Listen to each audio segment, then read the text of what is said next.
Welcome students, Seagate channel की इस video में मैं आपके लिए 11th क्लास की फिजिक्स के चैप्टर 1 का लेक्चर लेकर आया हूं। अगर आपको ये वीडियो अच्छी लगे तो अपने दोस्तों के साथ शेयर करें, लाइक करें और सब्सक्राइब करें। तो आइए चलते हैं लेक्चर की तरफ। बिस्मिल्लाहिर्रहमानिर्रहीम। आज के इस लेक्चर में जो चीज़ें हम डिस्कस करेंगे, जिन चीज़ों के बारे में डिस्कस करेंगे, वो सबसे पहले फिज़िक्स,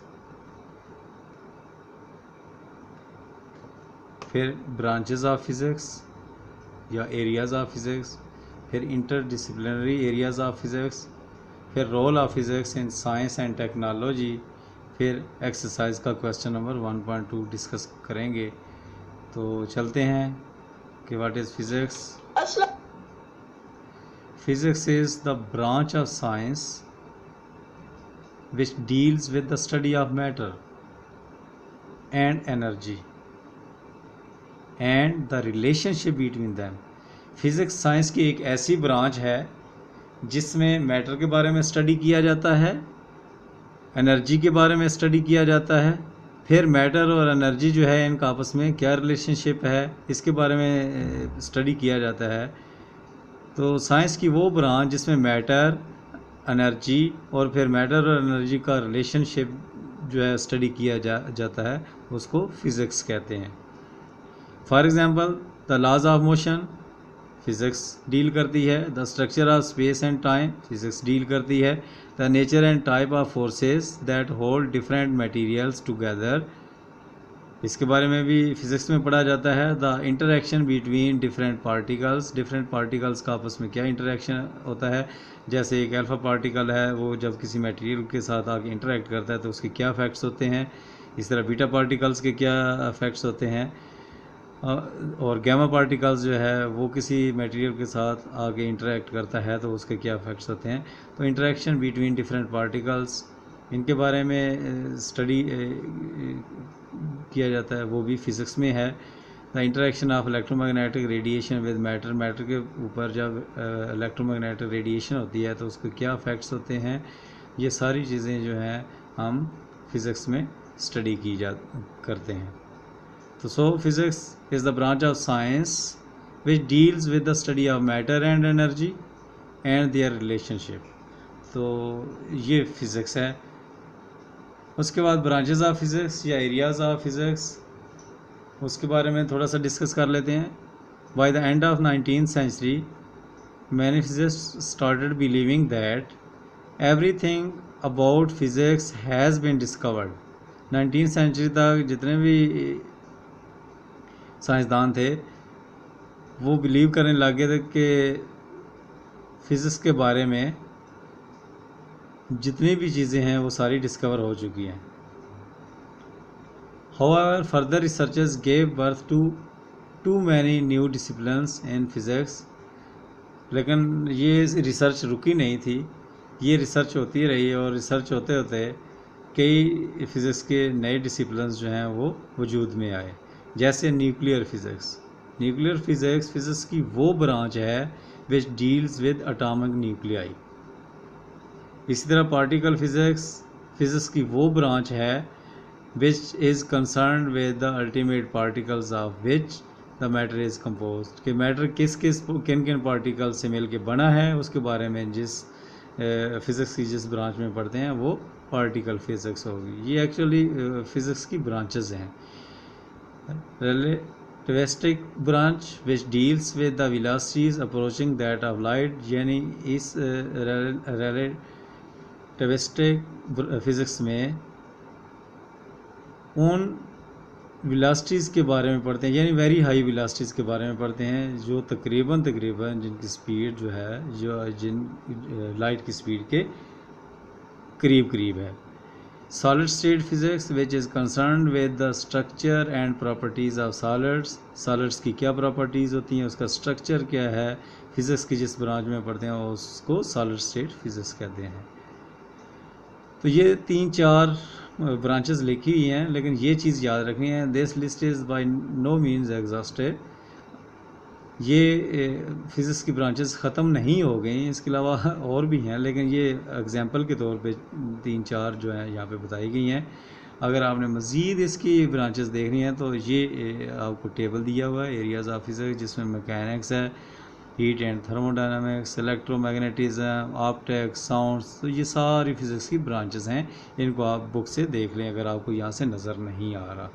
अच्छा, एक चीज़ याद रखें कि अगर आपको ये क्लियर नज़र ना आ रहा हो तो आप इसको कंप्यूटर पे देखा करें, क्योंकि जो मोबाइल की स्क्रीन है वो छोटी होती है, तो उसमें ये मज़ीद छोटा हो जाएगा। आप कंप्यूटर पे देखेंगे तो सारी चीज़ें वाज़ेह नज़र आएंगी। उसके बाद inter disciplinary areas of physics. Physics is most fundamental of all sciences. जैसे कि हमने पिछले लेक्चर में भी कहा कि जितने भी फिज़िकल साइंसेस हैं उनमें सबसे जो बेसिक साइंस है वो फिज़िक्स है। And provides other branches of science basic principles and fundamental laws. This overlapping of physics and other fields give birth to a new branches such as. देखिए, physics जो है एक फंडामेंटल साइंस है, जो कि हमने कहा कि छोटी से छोटी चीज़ पे भी फिज़िक्स के रूल्स अप्लाई होते हैं, बड़ी से बड़ी चीज़ पे भी अप्लाई होते हैं, फिर कम्प्लेक्स मैटर है तो उसके ऊपर भी अप्लाई होते हैं। तो अगर केमिस्ट्री और फिज़िक्स के रूल्स इकट्ठे करके पढ़े जाएं तो वो एक नई ब्रांच बन जाती है जिसको फ़िज़िकल केमिस्ट्री कहते हैं।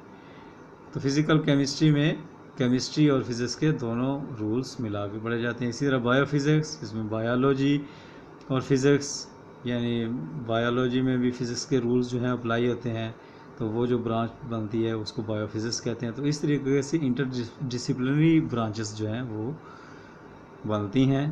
तो वो डिफरेंट ये लिखी हैं, जैसे astrophysics, health physics, engineering physics, geophysics, media physics, physical physics of music. तो ये सारे जो हैं इंटर डिसिप्लिनरी एरियाज़ हैं फ़िज़िक्स के। तो एक तो फिज़िक्स की अपनी ब्रांचेस हैं, फिर फिज़िक्स जो हैं जब दूसरी फील्ड के साथ मिलके जो है वो इसके रूल्स पढ़े जाते हैं, इसके रूल जो हैं जब दूसरी साइंसेस में लगाए जाते हैं तो वो इंटरडिसिप्लिनरी फिज़िक्स या इंटरडिसिप्लिनरी एरियाज़ बन जाते हैं फ़िज़िक्स के। तो ये थी फ़िज़िक्स की ब्रांचेस या फिज़िक्स के एरियाज़ जहाँ जहाँ जो है फ़िज़िक्स अप्लाई होती है। तो नेक्स्ट चलते हैं role of physics in science and technology. Science और टेक्नोलॉजी में फ़िज़िक्स का क्या रोल है उसके बारे में हम डिस्कस कर लेते हैं। Physics also plays an important role in the development of technology and engineering. Physics technology और इंजीनियरिंग में इसका बहुत बड़ा रोल है। The information media and fast means of communication have brought all parts of the world in close contact with one another. Events in one parts of the world immediately reverberate around the globe. देखें, आजकल technology इतनी ज़्यादा तेज़ हो गई है कि अगर एक इवेंट होता है दुनिया के एक कोने में तो उसकी ख़बर जो है फ़ौरी तौर पे दूसरे कोने में मिल जाती है। तो ये सब किस वजह से हुआ है? टेक्नोलॉजी और इंजीनियरिंग की वजह से हुआ। और इन टेक्नोलॉजी में जितनी भी टेक्नोलॉजी है उसमें रूल्स कौन से लगे? फ़िज़िक्स के रूल्स लगे। तो फिज़िक्स जो है वो टेक्नोलॉजी और इंजीनियरिंग में इसका बहुत बड़ा रोल है। At present, we are living in the age of information technology. The computer networks are products of chips developed from basic ideas of physics. ये देखें, आजकल हम इंफॉर्मेशन टेक्नोलॉजी में रह रहे हैं और इंफॉर्मेशन टेक्नोलॉजी का जो बेसिक पार्ट है वो कंप्यूटर है। और कंप्यूटर चिप्स जो हैं वो कैसे बने? फिज़िक्स के आइडियाज़ जो हैं उनको यूज़ करते हुए बने। The chip are made of silicon. जितने भी कंप्यूटर के अंदर चिप्स यूज़ होती हैं वो सारी की सारी सिलिकॉन से मिल के बनी होती हैं। और सिलिकॉन जो है वो सैंड से निकलती है। तो सैंड से सिलिकॉन हासिल की और सिलिकॉन से हमने चिप्स इस्तेमाल की। उन चिप्स को कंप्यूटर्स बनाने के लिए इस्तेमाल किया और वो कंप्यूटर हम इंफॉर्मेशन टेक्नोलॉजी के लिए यूज़ करते हैं। तो इन सारी तमाम चीज़ों में फ़िज़िक्स के रूल जो हैं वो यूज़ किए गए, जो फ़िज़िक्स ने आइडियाज़ दिए या फ़िज़िक्स ने रूल्स बताए वो यूज़ किए गए। अब ये हम पे डिपेंड करता है कि हम इस रेत से चिप्स बनाते रहें, कंप्यूटर बनाएं, या इस रेत को बिल्डिंग्स बनाने के लिए इस्तेमाल करें।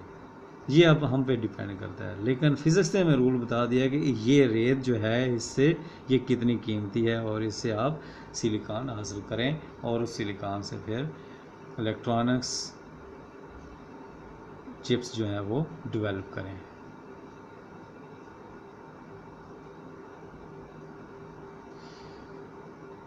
इसके बाद नेक्स्ट टॉपिक है हमारा फिज़िकल क्वांटिटीज़।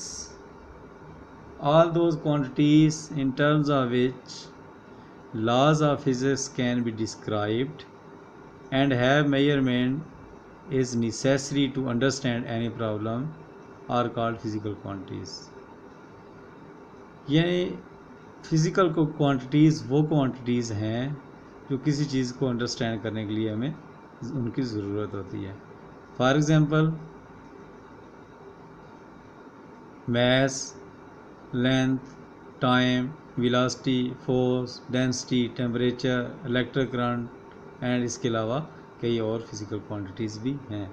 फॉर एग्ज़ाम्पल हम बाज़ार जाते हैं और कहते हैं कि हमें चीनी चाहिए, तो अगर हम उसे कहें कि चीनी दे दो तो वो हमसे दुकानदार जो है वो हमसे यही सवाल करेगा कि कितनी चीनी चाहिए, तो हम बताएंगे कि हमें 2 kg दे दें, 3 kg दे दें या 5 kg दे दें। तो ये फ़िज़िकल क्वांटिटीज़ हैं। तो जब तक हम फिज़िकल क्वांटिटी नहीं बताएंगे वो हमारी बात को नहीं समझ सकेगा। और इस तरीके से फ़िज़िकल क्वांटिटीज़ वो क्वांटिटीज़ हैं जो कि चीज़ों के बारे में मुकम्मल अंडरस्टैंडिंग के लिए यूज़ की जाती हैं। तो फ़िज़िकल क्वांटिटीज़ की कैटेगरीज़ की बात करते हैं कि फ़िज़िकल क्वांटिटीज़ 2 तरह की होती हैं। एक बेस क्वांटिटीज़ होती हैं जो कि 7 हैं, और ड्राइव क्वांटिटीज़ होती हैं जो कि इन टर्म्स ऑफ बेस क्वांटिटीज़ खुद ड्राइव की जाती हैं। आगे जाके देखेंगे भी और उनको ड्राइव भी करेंगे। तो सबसे पहले base quantities are those quantities which can not be defined in terms of other physical quantities. Let's say कि लेंथ है तो लेंथ ही रहेगी, उसको किसी और क्वांटिटीज़ की टर्म में हम नहीं करेंगे। मैस है तो मैस ही रहेगा। The base quantities are minimum number of those physical quantities in terms of which other physical quantities can be defined. यानी ये 7 बेस क्वांटिटीज़ हैं जिनकी टर्म्स में हम बाकी क्वांटिटीज़ भी ड्राइव करते हैं। तो देख लेते हैं कौन कौन सी हैं। सबसे पहले length, mass, time, electric current, thermodynamic temperature, intensity of light, amount of substance. तो ये 7 क्वांटिटीज़ जो हैं ये बेस क्वांटिटीज़ हैं। उसके बाद derived quantities are those whose definitions are based on other physical quantities. इसके एग्जांपल वेलोसिटी, बाकी देख लेते हैं बाद में। देखें वेलोसिटी का फार्मूला हमने देखा था कि velocity is equal to distance over time या डिस्प्लेसमेंट ओवर टाइम। तो डिस्टेंस जो है वो लेंथ है, तो actually velocity is equal to length over time. तो लेंथ जो है ये भी बेस क्वांटिटी है और टाइम जो है वो भी बेस क्वांटिटी है। तो वेलोसिटी जो है it is defined in terms of base quantities, जो कि हमने बेस क्वांटिटी से ड्राइव की। तो so mass, length over time जो है इनकी टर्म्स में इसको डिफाइन किया गया है। So it is the ratio between length and time. तो ये लेंथ और टाइम ये 2 बेस क्वांटिटीज़ हैं। So derived quantities are those whose definitions are based upon the other physical quantities. लेकिन बेस क्वांटिटीज़ वो होती हैं whose definitions are not based on the other physical quantities। जैसा कि हमने कहा the base quantities are minimum number of those physical quantities in terms of which other physical quantities can be defined। Base quantity की definition है base quantities are those quantities which can not be defined in terms of other physical quantities. जो दूसरी physical quantities की term में define नहीं की जा सकती वो बेस क्वांटिटीज़ होंगी, और जो दूसरी फिज़िकल क्वांटिटीज़ की बेस में डिफ़ाइन की जाएंगी वो ड्राइड क्वांटिटीज़ होंगी। इसी तरह मोमेंटम की बात करते हैं। Momentum is equal to mass into velocity होता है।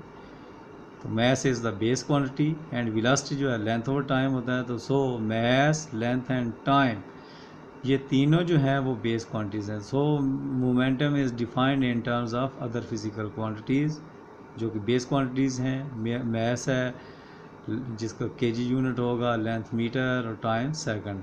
तो इसका यूनिट मीटर, केजी, मीटर पर सेकंड होगा।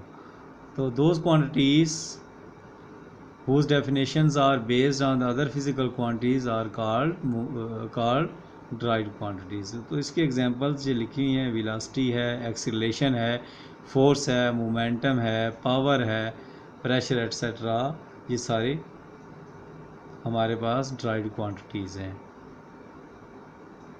तो अब बात करते हैं एक्सरसाइज की क्वेश्चन नंबर 1.2 की। इसका क्वेश्चन है, कहता है कि give drawback to use the period of pendulum as time standard. आपको याद होगा कि पिछले लेक्चर में क्वेश्चन नंबर 1.1 किया था, और 1.1 में हमने कुछ नेचुरली अकरिंग फिनोमेना बताए थे कि जिनको टाइम स्टैंडर्ड के तौर पे यूज़ किया जा सकता है। तो उनमें एक पेंडुलम भी था। अब सवाल ये है कि अगर पेंडुलम जो है उसका टाइम पीरियड को हम टाइम स्टैंडर्ड के तौर पे यूज़ करें तो उसका क्या क्या ड्रॉबैक्स हैं। उसके ड्रॉबैक्स ये हैं कि हम जानते हैं कि पेंडुलम का time period t is equal to 2 pi L over G under root के इक्वल होता है। तो इस रिलेशन को अगर देखें तो पेंडुलम का टाइम पीरियड मेनली एक तो उसकी लेंथ पे डिपेंड कर रहा है और दूसरा वैल्यू ऑफ जी पे डिपेंड कर रहा है। तो पेंडुलम का टाइम पीरियड दो चीज़ों पे डिपेंड कर रहा है, लेंथ ऑफ पेंडुलम और जी। जैसे कि ये लिखा हुआ है, from the above equation we see that time period of simple pendulum depends upon length of pendulum and value of g. अब सबसे पहले हम बात करते हैं कि वैल्यू ऑफ जी। देखिए, हम जानते हैं कि जी की वैल्यू आमतौर पे हम 9.8 मीटर पर सेकंड स्क्वायर लेते हैं जिस जगह पे हम रह रहे हैं, लेकिन ये एक जगह पे कुछ और होती है तो दूसरी जगह पे कुछ और होती है। हाइट्स जो हाइट्स पे जाएं तो ये कम होती जाती है, और जो डेप्थ्स में जाएं इसकी वैल्यू इंक्रीज़ होती जाती है। तो जी की वैल्यू जो है वो कांस्टेंट नहीं है, हर जगह बदलती रहती है। फॉर एग्जांपल कराची में इसकी वैल्यू ज़्यादा होगी और मरी हिल्स पे चले जाएं तो वहाँ पे इसकी वैल्यू कम होगी एज़ कम्पेयर टू कराची।